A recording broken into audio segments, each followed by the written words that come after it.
What's going on? Welcome to Best of TVs for 2021. Buying a TV isn't that easy, right? There's all these different tiers, all these different letter combinations. You've got OLED, LED.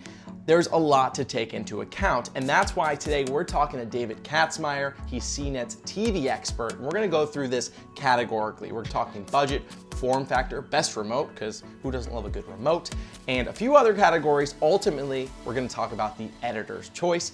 So here it is. All right, hey David, thanks for talking today. Anytime, Justin, good to be here.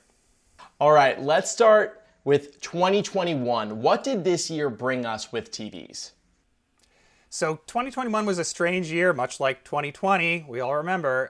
But with TVs, what people did this year is they really heavily invested in their home entertainment setups. So last year, we saw a lot of budget TVs sold and people just like kind of randomly picking up a TV because they realized they didn't have enough for a whole family staying at home. In 2021, people invested in better TVs, so larger screen sizes, they stepped up in image quality.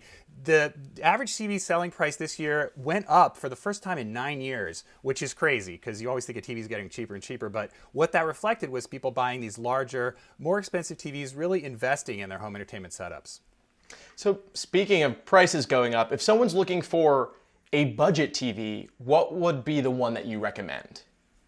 So our favorite budget TV is the TCL4 series. So this is a Roku TV, and that means that it has Roku's built-in smart TV system. The reason we like it is because A, it's dirt cheap, comes in a size from 43 up to 85 inches, some of the most competitive prices at those sizes, but it's really about having that built-in smart TV system so you don't have to plug in another device, pay extra for a Roku or a Fire Stick or whatever. You just have that all in one place, one remote control, make it super easy to use those streaming apps.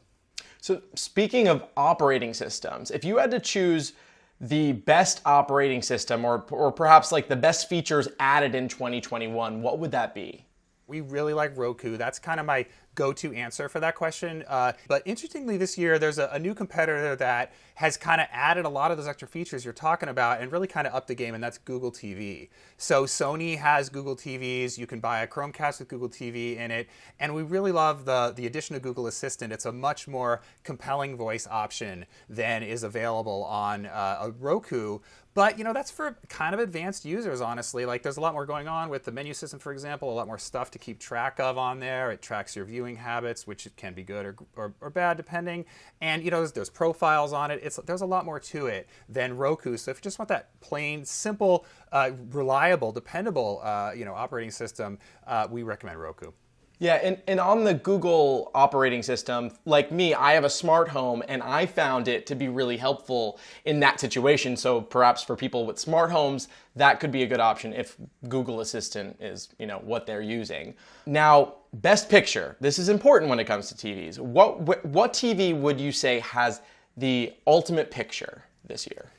Yeah, so the best picture we tested this year was an OLED TV. No surprise to anybody who's been following the TV space here. This is organic light-emitting diode TVs, super duper thin, really expensive, but the thing I like about it is the picture. It has the deepest black levels, best contrast. The LG C1 is my pick. Best TV I've ever tested, frankly.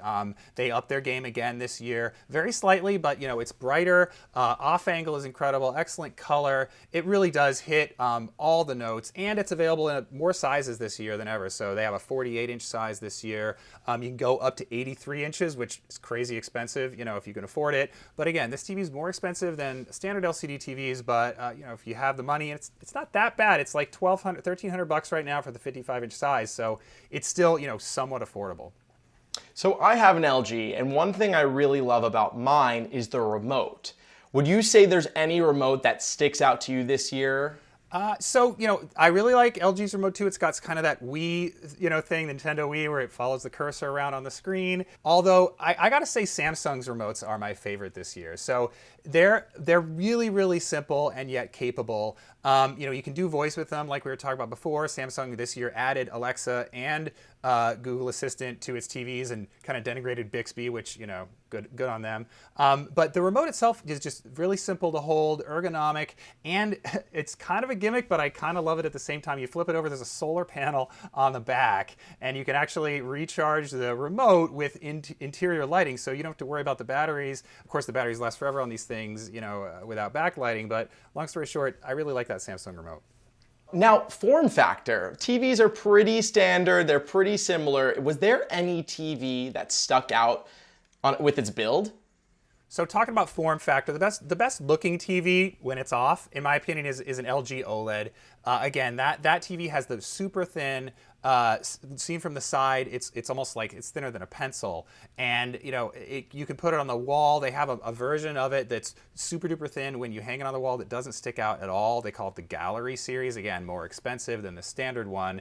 But you know, if you really want your design to be as minimalist as possible, and that's me, I just want all picture. There's almost nothing around the edges. You know, it's just a very, very thin bezel, and you know, combined with that thin profile, it's just a beautiful TV and allows you to just focus on the picture. So with all of these categories taken into account, what would you say is the editor's choice TV of 2021?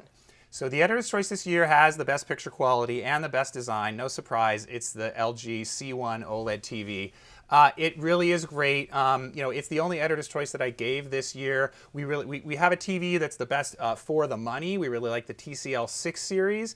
But, you know, again, it's a few $100s less than the LG, and I think you should just save up. You know, you're going to have a TV for a long time. The prices actually are more attractive than they've ever been. And, you know, it's something you're just going to watch hours and hours, and you're just going to appreciate it no matter what you're doing. Gaming, movies, TV shows, what have you. It just looks spectacular. It also happens to be my favorite gaming TV and has all the extra features that you want if you're hooking up a PlayStation 5, Xbox Series X. So it really is the kind of best of all worlds, the LG C1. Well, thank you, David, and thank you everyone for stopping by. If you want to learn more about any of these TVs, be sure to check out those links down in the description. And for more TVs, make sure you keep it here on CNET by subscribing. I'm Justin, and I'll tech you later.